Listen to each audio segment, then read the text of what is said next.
Hello दोस्तों, स्वागत है आपका मेरे यूट्यूब चैनल पर। आज हम करने वाले हैं प्रश्नोत्तर क्लास 10th कृतिका पाठ 4।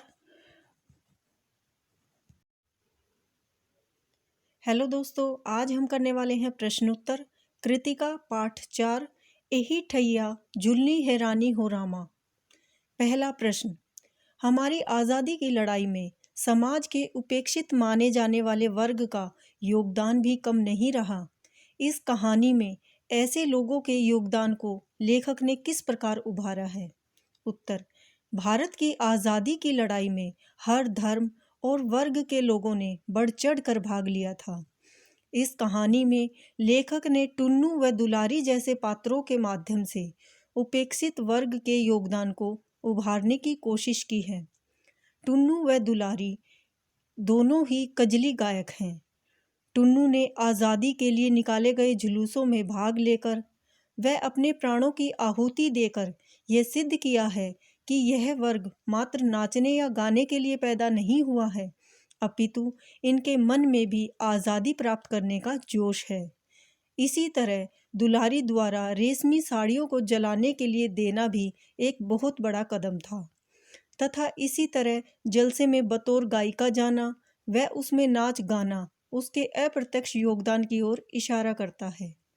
लेखक ने इस प्रकार समाज के उपेक्षित लोगों के योगदान को स्वतंत्रता के आंदोलन में महत्वपूर्ण माना है। प्रश्न दूसरा, कठोर हृदय समझी जाने वाली दुलारी टुन्नू की मृत्यु पर क्यों विचलित हो उठी? उत्तर, दुलारी अपने कठोर स्वभाव के लिए प्रसिद्ध थी, परंतु दुलारी का स्वभाव नारियल की तरह था। वह एक अकेली स्त्री थी, इसलिए स्वयं की रक्षा हेतु वह कठोर आचरण करती थी, परंतु अंदर से वह बहुत नरम दिल स्त्री थी।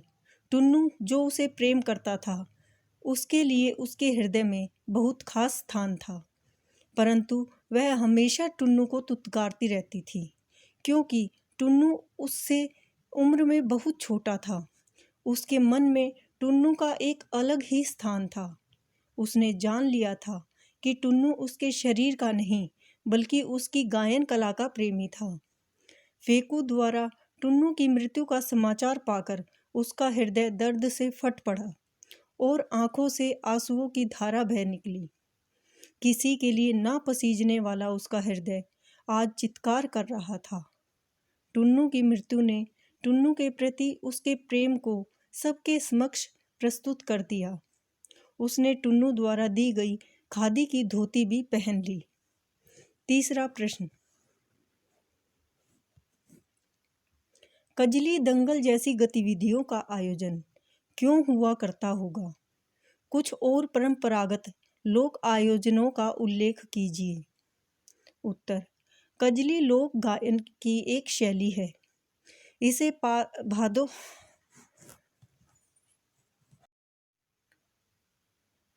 हेलो दोस्तों, स्वागत है आपका मेरे यूट्यूब चैनल पर।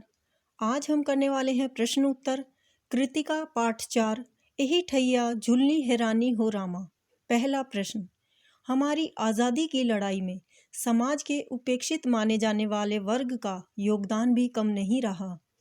इस कहानी में ऐसे लोगों के योगदान को लेखक ने किस प्रकार उभारा है?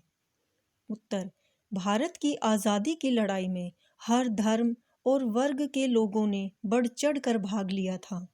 इस कहानी में लेखक ने टुन्नू व दुलारी जैसे पात्रों के माध्यम से उपेक्षित वर्ग के योगदान को उभारने की कोशिश की है। टुन्नू व दुलारी दोनों ही कजली गायक हैं।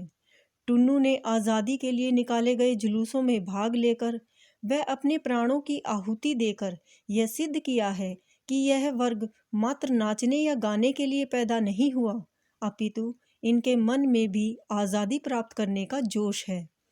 इसी तरह दुलारी द्वारा रेशमी साड़ियों को जलाने के लिए देना भी एक बहुत बड़ा कदम था, तथा इसी तरह जलसे में बतौर गायिका जाना व उसमें नाच गाना उसके अप्रत्यक्ष योगदान की ओर इशारा करता है।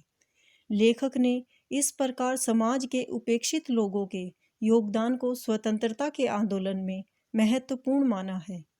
दूसरा प्रश्न, कठोर हृदयी समझी जाने वाली दुलारी टुन्नू की मृत्यु पर क्यों विचलित हो उठी? उत्तर: दुलारी अपने कठोर स्वभाव के लिए प्रसिद्ध थी, परंतु दुलारी का स्वभाव नारियल की तरह था।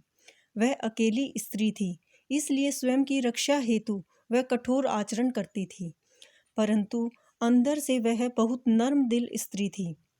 टुन्नू जो उसे प्रेम करता था, उसके लिए उसके हृदय में बहुत खास स्थान था, परंतु वह हमेशा टुन्नू को दुत्कारती रहती थी, क्योंकि टुन्नू उससे उम्र में बहुत छोटा था। उसके मन में टुन्नू का एक अलग ही स्थान था। उसने जान लिया था कि टुन्नू उसके शरीर का नहीं, बल्कि उसकी गायन कला का प्रेमी था। फेकू द्वारा टुन्नू की मृत्यु का समाचार पाकर उसका हृदय दर्द से फट पड़ा और आंखों से आंसुओं की धारा बह निकली। किसी के लिए ना पसीजने वाला उसका हृदय आज चित्कार कर रहा था। टुन्नू की मृत्यु ने टुन्नू के प्रति उसके प्रेम को सबके समक्ष प्रस्तुत कर दिया। उसने टुन्नू द्वारा दी गई खादी की धोती पहन ली।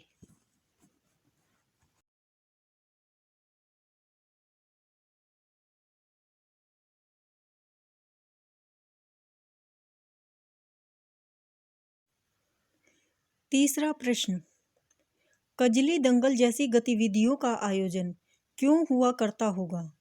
कुछ और परंपरागत लोक आयोजनों का उल्लेख कीजिए। उत्तर: कजली लोक गायन की एक शैली है। इसे भादों की तीज पर गाया जाता है।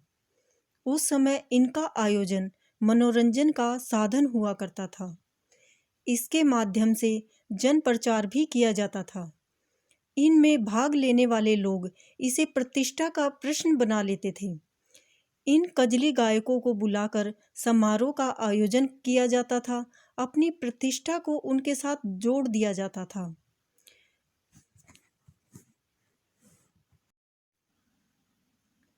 तीसरा प्रश्न: कजली दंगल जैसी गतिविधियों का आयोजन क्यों हुआ करता होगा? कुछ और परंपरागत लोक आयोजनों का उल्लेख कीजिए। उत्तर: कजली लोक गायन की एक शैली है। इसे भादों की तीज पर गाया जाता है। उस समय इनका आयोजन मनोरंजन का साधन हुआ करता था। इसके माध्यम से जन प्रचार भी किया जाता था। इनमें भाग लेने वाले लोग इसे प्रतिष्ठा का प्रश्न बना लेते थे। इन कजली गायकों को बुलवाकर समारोह का आयोजन करवाया जाता था। अपनी प्रतिष्ठा को उनके साथ जोड़ दिया जाता था। भारत में तो विभिन्न स्थानों पर अलग अलग रूपों में अनेक समारोह किए जाते हैं, जैसे राजस्थान में लोक संगीत व पशु मेलों का आयोजन, पंजाब में लोक नृत्य व लोक संगीत का आयोजन, उत्तर भारत में पहलवानी या कुश्ती का आयोजन, दक्षिण में बैलों के दंगल व हाथी युद्ध का आयोजन किया जाता है। चौथा प्रश्न: दुलारी विशिष्ट कहे जाने वाले सामाजिक सांस्कृतिक दायरे से बाहर है, फिर भी अति विशिष्ट इस कथन को ध्यान। तीसरा प्रश्न: कजली दंगल जैसी गतिविधियों का आयोजन क्यों हुआ करता होगा? कुछ और परंपरागत लोक आयोजनों का उल्लेख कीजिए। उत्तर: कजली लोक गायन की एक शैली है। इसे भादों की तीज पर गाया जाता है। उस समय इनका आयोजन मनोरंजन का साधन हुआ करता था। इसके माध्यम से जन प्रचार भी किया जाता था। इनमें भाग लेने वाले लोग इसे प्रतिष्ठा का प्रश्न बना लेते थे। इन कजली गायकों को बुलवाकर समारोह का आयोजन करवाया जाता था। अपनी प्रतिष्ठा को उनके साथ जोड़ दिया जाता था। भारत में तो विभिन्न स्थानों पर अलग अलग रूपों में अनेक समारोह किए जाते हैं, जैसे राजस्थान में लोक संगीत व पशु मेलों का आयोजन, पंजाब में लोक नृत्य व लोक संगीत का आयोजन, उत्तर भारत में पहलवानी या कुश्ती का आयोजन, दक्षिण में बैलों के दंगल व हाथी युद्ध का आयोजन। चौथा प्रश्न: दुलारी विशिष्ट कहे जाने वाले सामाजिक सांस्कृतिक दायरे से बाहर है, फिर भी अति विशिष्ट है इस कथन को ध्यान में रखते हुए दुलारी की चारित्रिक विशेषताएं लिखिए। उत्तर: दुलारी विशिष्ट कहे जाने वाले सामाजिक सांस्कृतिक दायरे से बाहर है, क्योंकि वह गौनहारिन है और गौनहारिन को सामाजिक प्रतिष्ठा का पात्र नहीं माना जाता। उसकी विशिष्टता। चौथा प्रश्न: दुलारी विशिष्ट कहे जाने वाले सामाजिक सांस्कृतिक दायरे से बाहर है, फिर भी अति विशिष्ट है इस कथन को ध्यान में रखते हुए दुलारी की चारित्रिक विशेषताएं लिखिए। उत्तर: दुलारी विशिष्ट कहे जाने वाले सामाजिक सांस्कृतिक दायरे से बाहर है, क्योंकि वह गौनहारिन है और गौनहारिन को सामाजिक प्रतिष्ठा का पात्र नहीं माना जाता। उसकी विशिष्ट प्रतिभाएं इस प्रकार हैं। नंबर 1, प्रबुद्ध गायिका। दुलारी एक प्रभावशाली गायिका है। उसकी आवाज़ में मधुरता व लय का सुंदर संयोजन है। पद में सवाल जवाब करने में उसे कुशलता प्राप्त थी। उसके आगे कोई अच्छा गायक टिक नहीं पाता था। नंबर 2, सबला नारी। वह नारी होते हुए पुरुषों के पौरुष को ललकारने की क्षमता रखती है। वह पुरुषों की तरह ही धनाधन दंड लगाती और कसरत करती है। नंबर 3, देशभक्त। बेशक दुलारी प्रत्यक्ष रूप से स्वतंत्रता संग्राम में ना कूदी हो, पर वह अपने देश के प्रति समर्पित स्त्री थी। तभी उसने फेको द्वारा दी रेशमी साड़ियों के बंडल को विदेशी वस्त्रों की होली जलाने हेतु जुलूस में आए लोगों को दे दिया। नंबर 4, समर्पित प्रेमिका। दुलारी एक समर्पित प्रेमिका थी।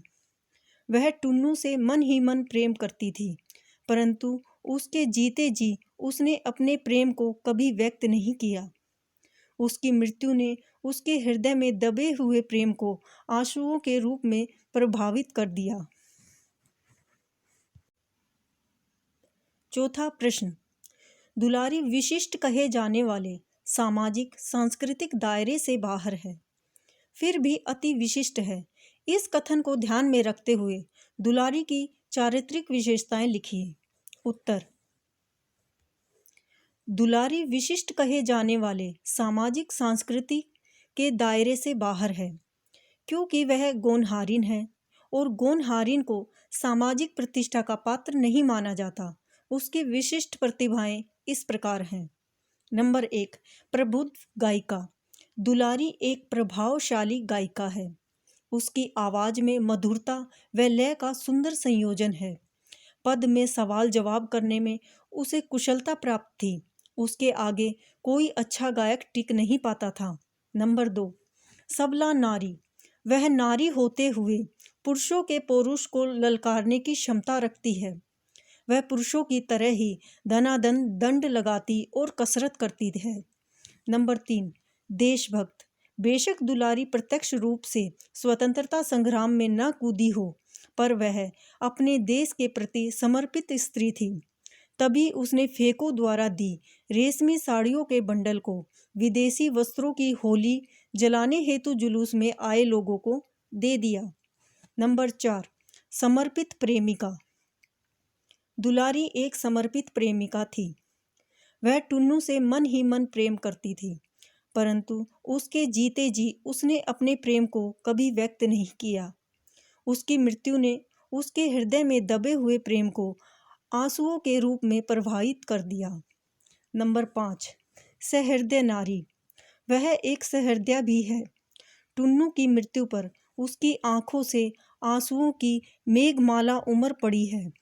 इस तरह वह भावुक सहृदया नारी है। नंबर 6, निडर स्त्री। दुलारी एक निडर स्त्री थी। वह किसी से नहीं डरती थी। अकेली स्त्री होने के कारण उसने स्वयं की रक्षा हेतु अपने को निडर बनाया हुआ था। इसी निडरता से उसने फेको की दी हुई साड़ी जुलूस में फेंक दी।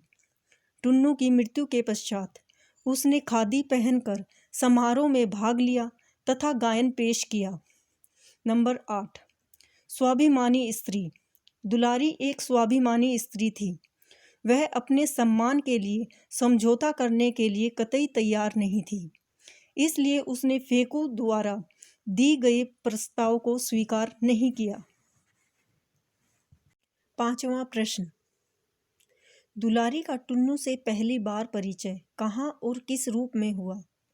उत्तर, टुन्नू व दुलारी का परिचय भादों में तीज के अवसर पर खोजवा बाजार में हुआ था, जहां वह गाने के लिए बुलवाई गई थी। दुक्कड़ पर गाने वालियों में दुलारी का खासा नाम था। उसे पद में ही सवाल जवाब करने में महारत हासिल थी। बड़े बड़े गायक उसके सामने पानी भरते नजर आते थे और यही कारण था कि कोई भी उसके सम्मुख टिक नहीं पाता था। 5वां प्रश्न, 5वां प्रश्न, दुलारी का टुन्नू से पहली बार परिचय कहाँ और किस रूप में हुआ? उत्तर, टुन्नू व दुलारी का परिचय भादों में तीज के अवसर पर खोजवा बाजार में हुआ था, जहां वह गाने के लिए बुलवाई गई थी।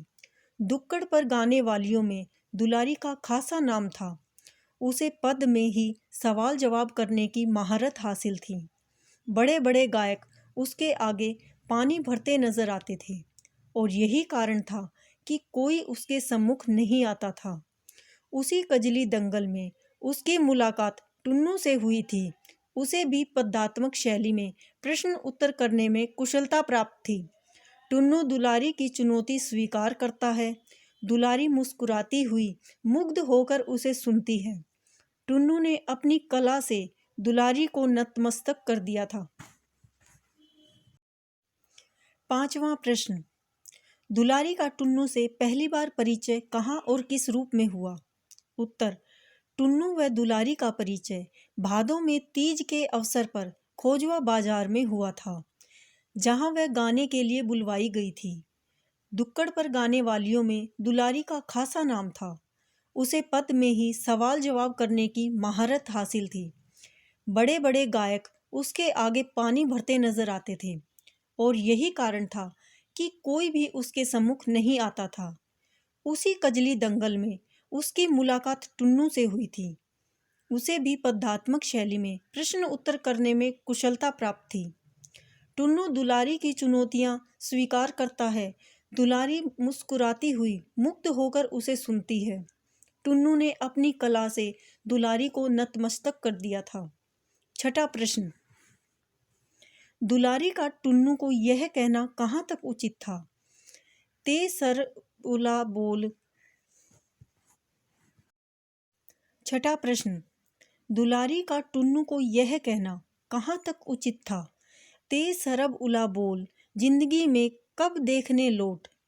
दुलारी से इस आक्षेप में आज के युवा वर्ग के लिए क्या संदेश छिपा है? उदाहरण सब सहित। 6वां प्रश्न, दुलारी का टुन्नू को यह कहना कहाँ तक उचित था? ते सरब उला बोल, जिंदगी में कब देखने लौट। दुलारी से इस आक्षेप में आज के युवा वर्ग के लिए क्या संदेश छिपा है? उदाहरण सहित स्पष्ट कीजिए। उत्तर, दुलारी का टुन्नू को यह कहना उचित था, ते सरब उला बोल, जिंदगी में कब देखने लौट, क्योंकि टुन्नू अभी 16 वर्ष का था। उसके पिताजी गरीब पुरोहित थे जो बड़ी मुश्किल से गृहस्थी चला रहे थे। टुन्नू ने अब तक लौट यानी नोट देखे नहीं थे। उसे पता नहीं था कि कैसे कोड़ी कोड़ी जोड़कर लोग गृहस्थी चलाते हैं। यहाँ दुलारी ने उन लोगों पर आक्षेप किया है जो असल जिंदगी में कुछ करते नहीं, मात्र दूसरों की नकल पर ही आश्रित रहते हैं। उसके अनुसार इस जिंदगी में कब क्या हो जाए कोई नहीं जानता। इस जिंदगी में कब नोट या धन देखने को मिल जाए कोई नहीं जानता। इसलिए हर परिस्थिति के लिए तैयार रहना चाहिए। 7वां प्रश्न, भारत के स्वाधीनता आंदोलन में दुलारी और टुन्नू ने अपना योगदान किस प्रकार दिया? उत्तर, दुलारी का योगदान। दुलारी प्रत्यक्ष रूप में आंदोलन में भाग नहीं ले रही थी, फिर भी अप्रत्यक्ष रूप से उसने अपना योगदान दिया था। विदेशी वस्त्रों के बहिष्कार हेतु चलाए जा रहे आंदोलन में दुलारी ने अपना योगदान फेकू द्वारा दिए गए रेशमी साड़ियों के बंडल को फेंक कर दिया। टुन्नू का योगदान। 7वां प्रश्न, भारत के स्वाधीनता आंदोलन में दुलारी और टुन्नू ने अपना योगदान किस प्रकार दिया? उत्तर, दुलारी का योगदान। दुलारी प्रत्यक्ष रूप में आंदोलन में भाग नहीं ले रही थी, फिर भी अप्रत्यक्ष रूप से उसने अपना योगदान दिया था। विदेशी वस्त्रों के बहिष्कार हेतु चलाए जा रहे आंदोलन में दुलारी ने अपना योगदान फेकू द्वारा दिए गए रेशमी साड़ी के बंडल को फेंक कर दिया। टुन्नू का योगदान। टुन्नू ने स्वतंत्रता संग्राम में एक सिपाही की तरह अपना योगदान दिया। उसने रेशमी कुर्ता व टोपी के स्थान पर खादी के वस्त्र पहनना आरंभ कर दिया। अंग्रेज विरोधी आंदोलन में उसने सक्रिय रूप से भाग लिया था और इसी सहभागिता के कारण उसने अपना प्राणों का बलिदान किया। 7वां प्रश्न, भारत के स्वाधीनता आंदोलन में दुलारी और टुन्नू ने अपना योगदान किस प्रकार दिया? उत्तर, दुलारी का योगदान। दुलारी प्रत्यक्ष रूप में आंदोलन में भाग नहीं ले रही थी, फिर भी अप्रत्यक्ष रूप से उसने अपना योगदान दिया था। विदेशी वस्त्रों के बहिष्कार हेतु चलाए जा रहे आंदोलन में दुलारी ने अपना योगदान फेकू द्वारा दिए गए रेशमी साड़ी के बंडल को फेंक कर दिया। टुन्नू का योगदान। टुन्नू ने स्वतंत्रता संग्राम में एक सिपाही की तरह अपना योगदान दिया। उसने रेशमी कुर्ता व टोपी के स्थान पर खादी के वस्त्र पहनना आरंभ कर दिया। अंग्रेज विरोधी आंदोलन में उसने सक्रिय रूप से भाग लिया था और इसी सहभागिता के कारण उसने अपने प्राणों का बलिदान दिया। 8वां प्रश्न, दुलारी और टुन्नू के प्रेम के पीछे उनका कलाकार मन और उनकी कला थी। यह प्रेम दुलारी को देश प्रेम तक कैसे पहुंचाता है? उत्तर, टुन्नू 16 वर्ष का युवक था और दुलारी ढलते यौवन प्रौढ़ा थी। दुलारी टुन्नू की काव्य प्रतिभा पर मंत्रमुग्ध थी। दुलारी और टुन्नू के हृदय में एक दूसरे के प्रति आगाध प्रेम था और ये प्रेम उनकी कला के माध्यम से ही उनके जीवन में आया था। दुलारी ने टुन्नू के प्रेम निवेदन को प्रत्यक्ष रूप से कभी स्वीकार नहीं किया, परंतु वह मन ही मन उससे बहुत प्रेम करती थी। वह यह भी भली भांति जानती थी कि टुन्नू का प्रेम शारीरिक न होकर आत्मीय था और टुन्नू की इसी भावना ने उसके मन में उसके प्रति श्रद्धा भाव भर दी थी। परंतु फेकू द्वारा टुन्नू की मृत्यु का समाचार पाकर उसका हृदय दर्द से फट पड़ा और आंखों से आंसुओं की धारा बह निकली। किसी के लिए न पसीजने वाला उसका हृदय चित्कार कर उठा। उसकी मृत्यु ने टुन्नू के प्रति उसके गायन में नई जान फूंक दी। यहीं से उसने देश प्रेम का मार्ग चुना और उसने टुन्नू द्वारा दी गई खादी की धोती पहन ली। 9वां प्रश्न, जलाए जाने वाले विदेशी वस्त्रों के ढेर में अधिकांश वस्त्र फटे पुराने थे, परंतु दुलारी द्वारा विदेशी मीलों में बनी कोरी साड़ियों का बंडल फेंका जाना उसकी किस मानसिकता को दर्शाता है? उत्तर, आज़ादी के दीवानों की एक टोली जलाने के लिए विदेशी वस्त्रों का संग्रह कर रही थी। अधिकतर लोग फटे पुराने वस्त्र दे रहे थे। दुलारी के वस्त्र बिल्कुल नए थे। दुलारी द्वारा विदेशी वस्त्रों के ढेर में कोरी रेशमी साड़ियों का फेंका जाना यह दर्शाता है कि वह एक सच्ची हिंदुस्तानी है, जिसके हृदय में देश के प्रति प्रेम व आदर भाव है। देश के आगे उसके लिए साड़ियों का कोई मूल्य नहीं। उसके हृदय में उन रेशमी साड़ियों का मोह नहीं था। यह उसकी सच्चे देश प्रेम की मानसिकता को दर्शाता है। 10वां प्रश्न, मन पर किसी का बस नहीं, वह रूप या उम्र का कायल नहीं होता। टुन्नू के इस कथन में उसका दुलारी के प्रति किशोर जनित प्रेम व्यक्त हुआ है, परंतु उसके विवेक ने उसके प्रेम को किस दिशा की ओर मोड़ा? उत्तर, टुन्नू दुलारी से प्रेम करता था। वह दुलारी से उम्र में बहुत ही छोटा था। वह मात्र 17-16 साल का लड़का था। दुलारी को उसका प्रेम उसकी उम्र की नादानी के अलावा कुछ नहीं लगता था, इसलिए वह उसका तिरस्कार करती रहती थी। टुन्नू का यह कथन सत्य है। उसका प्यार आत्मिक था, इसलिए उसे दुलारी की आयु या उसके रूप से कुछ लेना देना नहीं था। टुन्नू के आचरण ने दुलारी के हृदय में उसके आसन को और दृढ़ता से स्थापित कर दिया। टुन्नू के प्रति उसके विवेक ने उसके प्रेम को श्रद्धा का स्थान दे दिया। अब उसका स्थान अन्य कोई व्यक्ति नहीं ले सकता था। उसकी मृत्यु ने टुन्नू के प्रति उसके प्रेम को सबके समक्ष प्रस्तुत कर दिया। उसने टुन्नू द्वारा दी गई खादी की धोती पहन ली। जब अंग्रेज अफसर द्वारा उसकी निर्दयतापूर्ण हत्या की गई, तब टुन्नू के प्रति मौन प्रेम की अभिव्यक्ति के लिए उसने देश प्रेम का मार्ग चुना। 10वां प्रश्न। मन पर किसी का बस नहीं, वह रूप या उम्र का कायल नहीं होता। टुन्नू के इस कथन में उसका दुलारी के प्रति किशोर जनित प्रेम व्यक्त हुआ है, परंतु उसके विवेक ने उसके प्रेम को किस दिशा की ओर मोड़ा? उत्तर। टुन्नू दुलारी से प्रेम करता था। वह दुलारी से उम्र में बहुत छोटा था। वह मात्र 17-16 साल का एक लड़का था। दुलारी को उसका प्रेम उसकी उम्र की नादानी के अलावा कुछ नहीं लगता था, इसलिए वह उसका तिरस्कार करती रहती थी। टुन्नू का यह कथन सत्य है। उसका प्यार आत्मिक था, इसलिए उसे दुलारी की आयु या उसके रूप से कुछ लेना देना नहीं था। टुन्नू के आचरण ने दुलारी के हृदय में उसके आसन को और सुदृढ़ स्थापित कर दिया। 10वां प्रश्न। मन पर किसी का बस नहीं, वह रूप या उम्र का कायल नहीं होता। टुन्नू के इस कथन ने उसका दुलारी के प्रति किशोर जनित प्रेम व्यक्त हुआ, परंतु उसके विवेक ने उसके प्रेम को किस दिशा की ओर मोड़ा? उत्तर। टुन्नू दुलारी से प्रेम करता था। वह दुलारी से 10वां प्रश्न। मन पर किसी का बस नहीं, वह रूप या उम्र का कायल नहीं होता। टुन्नू ने इस कथन में उसका दुलारी के प्रति किशोर जनित प्रेम व्यक्त हुआ, परंतु उसके विवेक ने उसके प्रेम को किस दिशा की ओर मोड़ा? उत्तर। टुन्नू दुलारी से प्रेम करता था।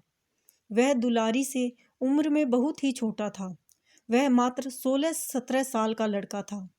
दुलारी को उसका प्रेम उसकी उम्र की नादानी के अलावा कुछ नहीं लगता था, इसलिए वह उसका तिरस्कार करती रहती थी। टुन्नू का यह कथन सत्य है।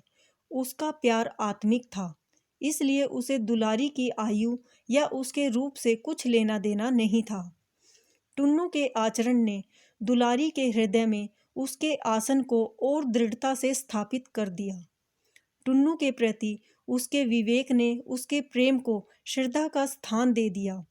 अब उसका स्थान अन्य कोई व्यक्ति नहीं ले सकता था। उसकी मृत्यु ने टुन्नू के प्रति उसके प्रेम को सबके समक्ष प्रस्तुत कर दिया। उसने टुन्नू द्वारा दी गई खादी की धोती पहन ली। जब अंग्रेज अफसर द्वारा उसकी निर्दयतापूर्वक हत्या की गई, तब टुन्नू के प्रति मौन प्रेम की अभिव्यक्ति के लिए उसने देश प्रेम का मार्ग चुना। 11वां प्रश्न। एही ठैया झूलनी हैरानी हो रामा का प्रतीकार्थ समझाए। उत्तर। इस कथन का शाब्दिक अर्थ है कि इस स्थान पर मेरी नाक की लौंग खो गई है। मैं किससे पूछूं? नाक में पहना जाने वाला लौंग सुहाग का प्रतीक है। दुलारी एक गोनहारिन है। उसने अपने मन रूपी नाक में टुन्नू के नाम का लौंग पहन ली है। दुलारी की मनोस्थिति देखते तो जिस स्थान पर उसे गाने के लिए आमंत्रित किया गया था, उसी स्थान पर टुन्नू की मृत्यु हुई थी, तो उसका प्रतीकार्थ होगा, इसी स्थान पर मेरा प्रियतम मुझसे बिछड़ गया है। अब मैं किससे उसके बारे में पूछूं कि मेरा प्रियतम मुझे कहाँ मिलेगा? अर्थात अब उसका प्रियतम उससे बिछड़ गया है। उसे पाना अब उसके बस में नहीं है। दोस्तों, आई होप आपको ये वीडियो पसंद आई होगी। Please like, share and subscribe this channel. मिलते हैं नेक्स्ट वीडियो में।